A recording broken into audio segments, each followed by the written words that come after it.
people when I was growing up called me Mander. They'd get rid of the A and add an R. And it's typical of the land out here in the east, almost Midwest. The beast? It's in the beast of the east.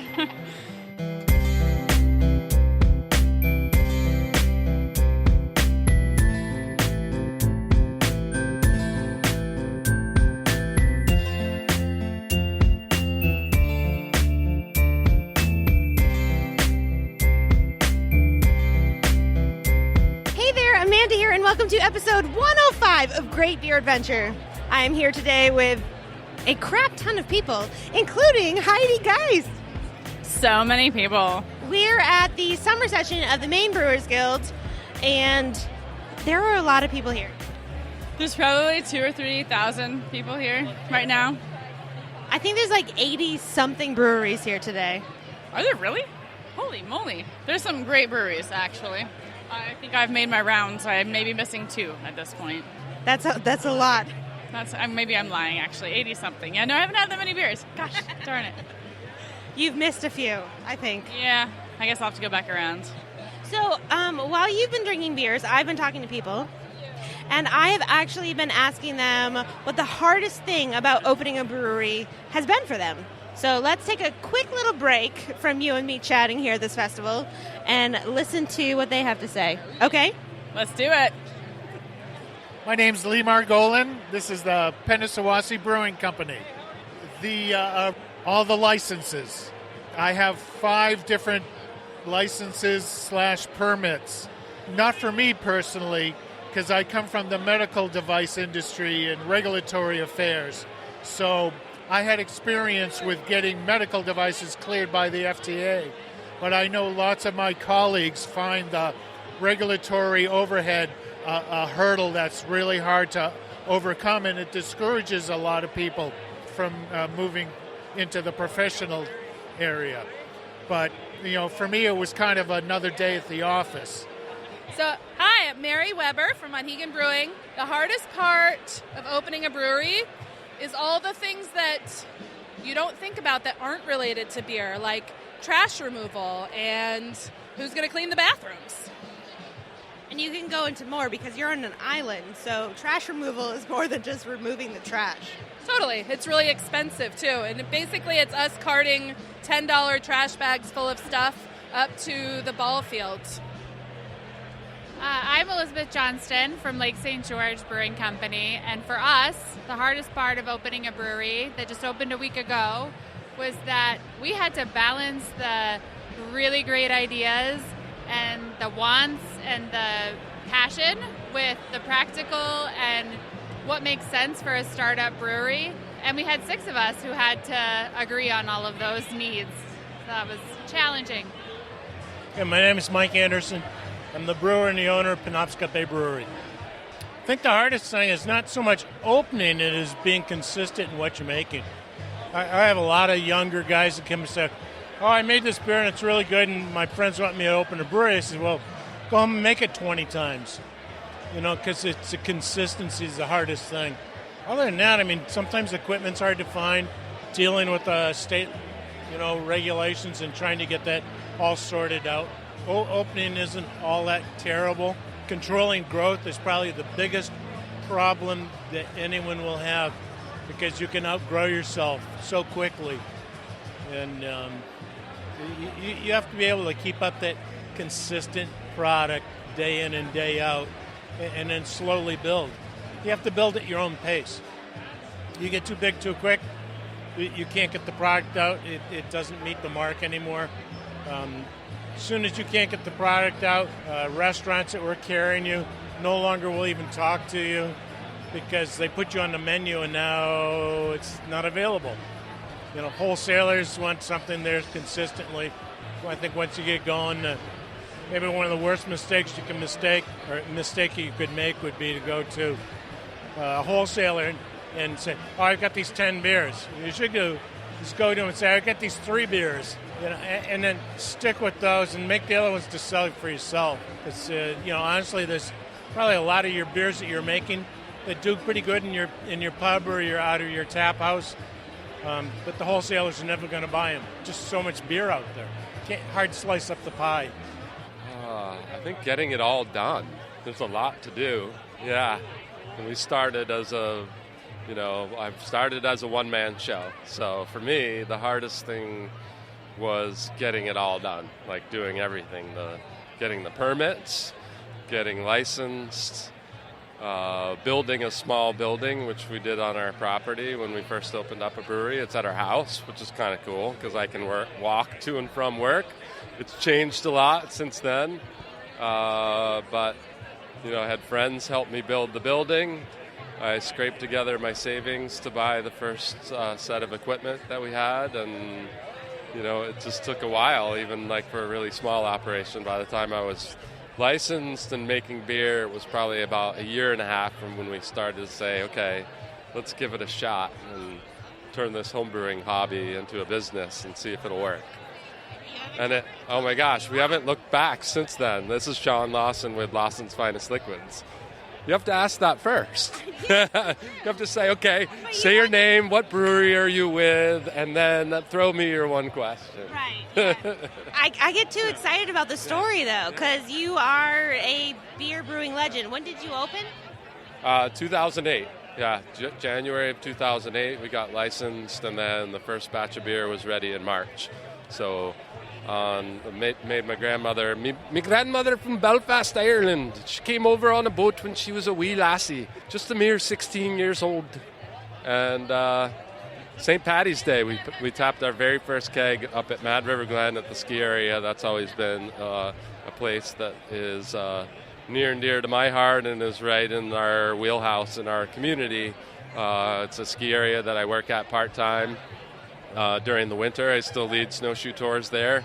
I've been doing that for 20 plus years, and it's part of our lifestyle for sure. So we tapped the very first keg there at Mad River Glen in 2008, and here we are fast forward to 2017, and we've added, we've grown our small brewery in Warren, and then we followed a business model to launch our much bigger production with contract brewing down at Two Roads, and alternating proprietorship is what we do now at Two Roads. So we're the licensed brewer at the Stratford, Connecticut facility where Two Roads is located, and that's where we produce our Sip of Sunshine and Super Session beers, our flagships that people are just loving up. And we just landed here in Portland with Sip of Sunshine this week, and apparently people are going bananas for it, so we love it. The line here at the festival is amazing. What a reception. I'm so honored, humbled too. It's awesome.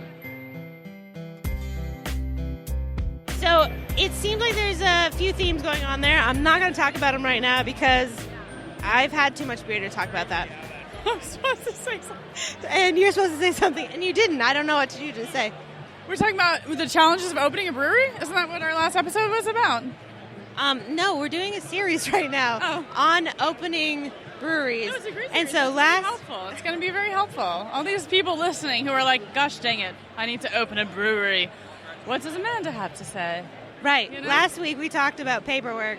Yeah. So far this week we've talked about the challenges. We need to lively them up. And at a beer festival, there is no such thing as people falling asleep. Oh, hey.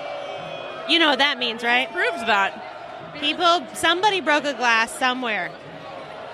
And how is it like a universal thing that everybody cheers? Like everyone knows that they have to say something like it's a celebration or something.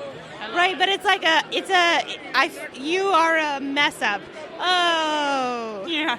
I feel like 50 people just kind of did that at the same time. It's interesting. Human nature, human behavior. The other thing I want to go and look at today is actually choosing the equipment and the different pieces and parts you're going to use within your brewery. So we're going to actually talk to Foul Mouthed, who I did a collaboration beer with.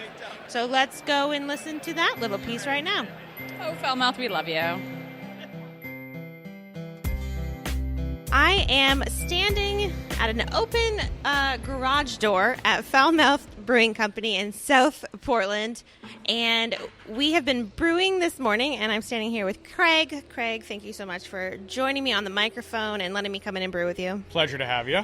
And we are going to be talking about a second part of our startup series. We're going to be talking about equipment and ingredients and the choices you made and why you made them. Sound good? Yeah, sounds great.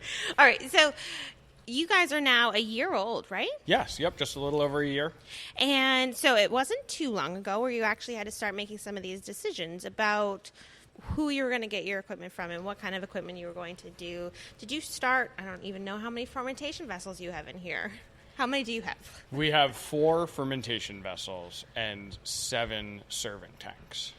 Wow, that's a lot of serving tanks. Yes. Did you start with that many pieces of stainless? Yeah, the only thing that we've added since we opened was our one Grundy tank, which is just a single-walled, cheap stainless vessel that we use as a bottling tank and funk tank. A funk tank. Yeah. Seems like a technical term. It is not a technical term. It is basically we're using it for all of our bottled beers tend to be with Brettanomyces or some other funky wild yeast strains, really high alcohol, specialty project kind of bottling system. And we still fill our bottles, meaning they're bottle conditioned, and we needed to have a mixing tank in order to add the priming sugar that will then be the source of carbonation for the beer.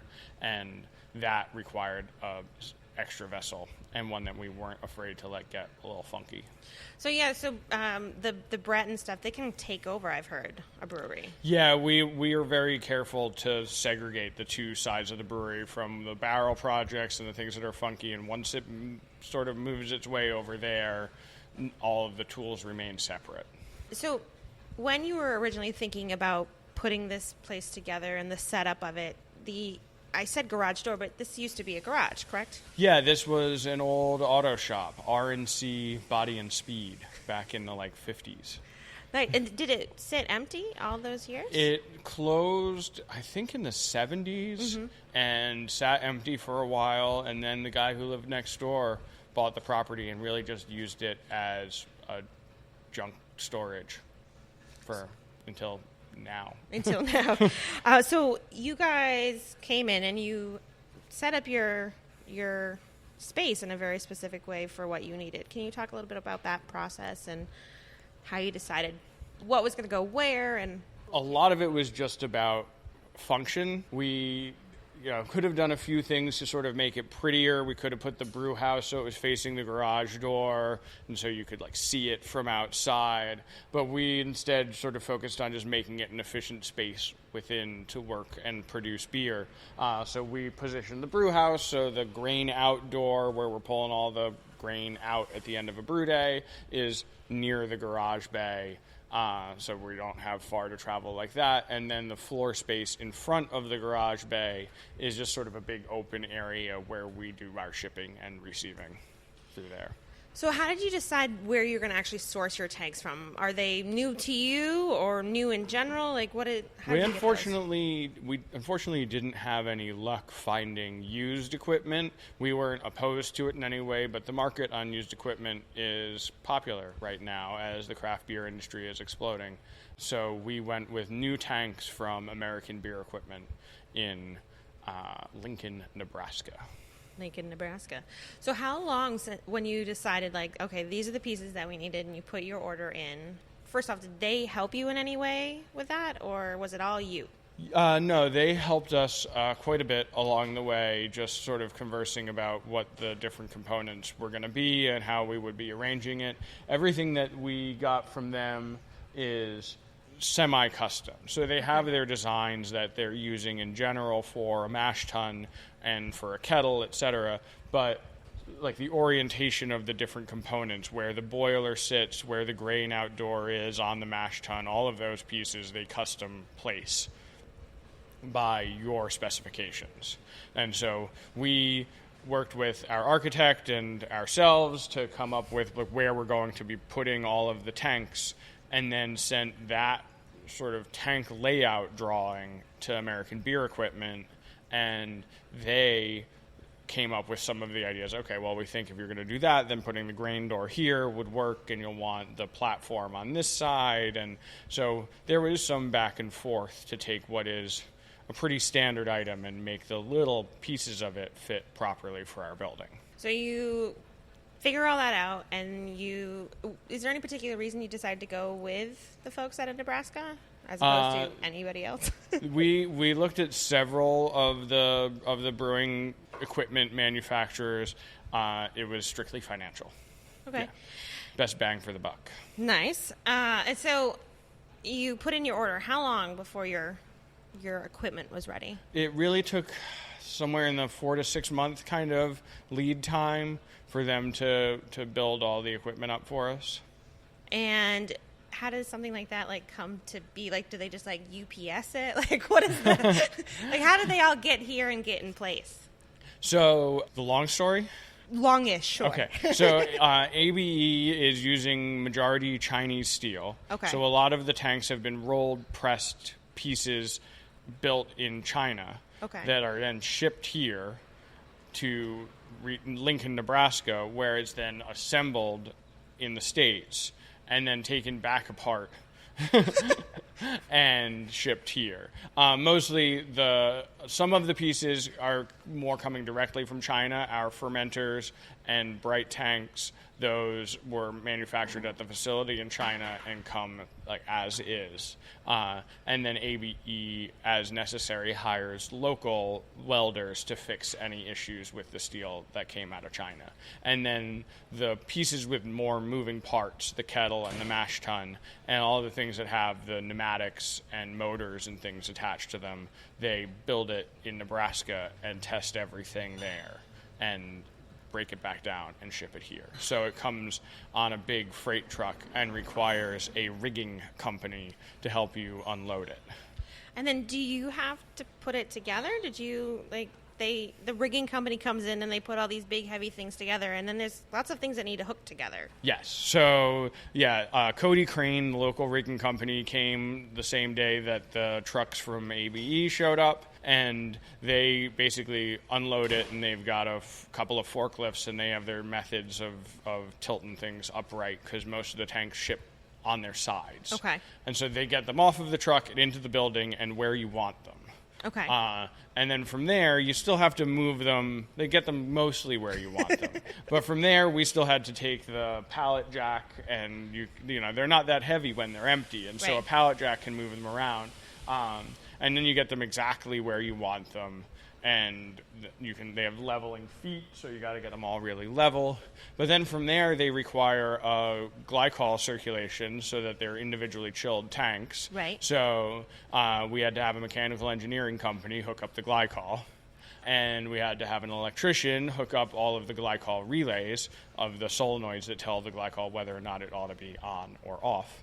And then we actually also, for our serving tanks, because we serve right out of the tanks, but they're chilled tanks in a warm room. So we have a glycol chilled tank in a warm room that's full of cold beer that is carbonated and needs to move only about 20 feet across the wall to where our tap lines are in the bar.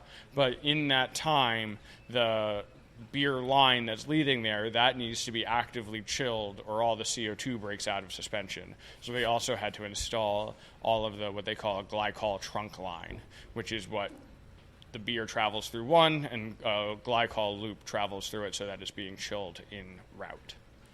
And so they do the glycol, but do you have to actually hook everything else up yourself? Is there an instruction manual? There are instruction manuals. ABE sends a representative out to help you. Yeah.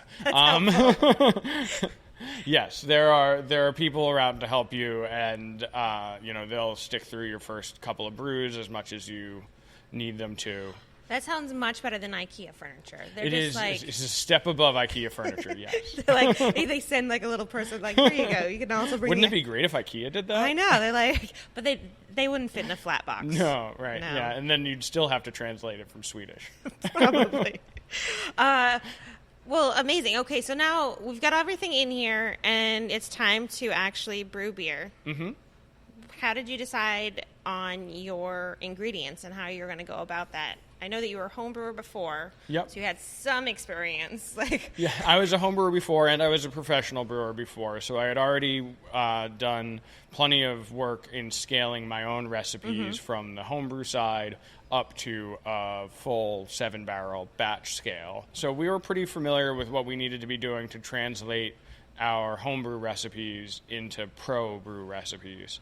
And we just had, we opened with 6 beers on tap, so we really just had to pick what those first 6 beers were going to be out of our dozens of available homebrew recipes. How many different places can you get malt? A lot. A lot? We have, right here in Maine, we have 2 local malt stirrers, the Maine Malt House and Blue Ox Malt House. And then we buy a lot of Thomas Fawcett's English malts. We really like the Thomas Fawcett Golden Promise as a base malt. We use a good bit of that. We use a Belgian Pilsner malt a lot. We use some German, Vienna, and Munich malts. It really depends on the beer that we're making, where we're going to be sourcing our grain.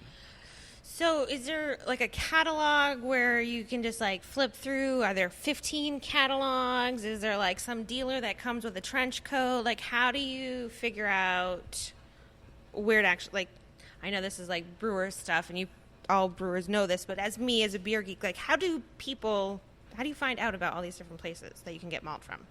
We ask our friends a lot. We have a very friendly community of brewers here in Maine, so if we're looking for a supplier for something specific, it's really easy for us to just ask Nathan at Rising Tide, like, hey, where do you get your rice hulls the cheapest? And they'll always be really happy to share that kind of information. So is it like a catalog, though, once you get like in with a company, or? Yeah, we're using 2 other than when we buy directly from the main maltsters. Right. There are 2 pretty big companies that we can go through who wholesale the ingredients for brewing.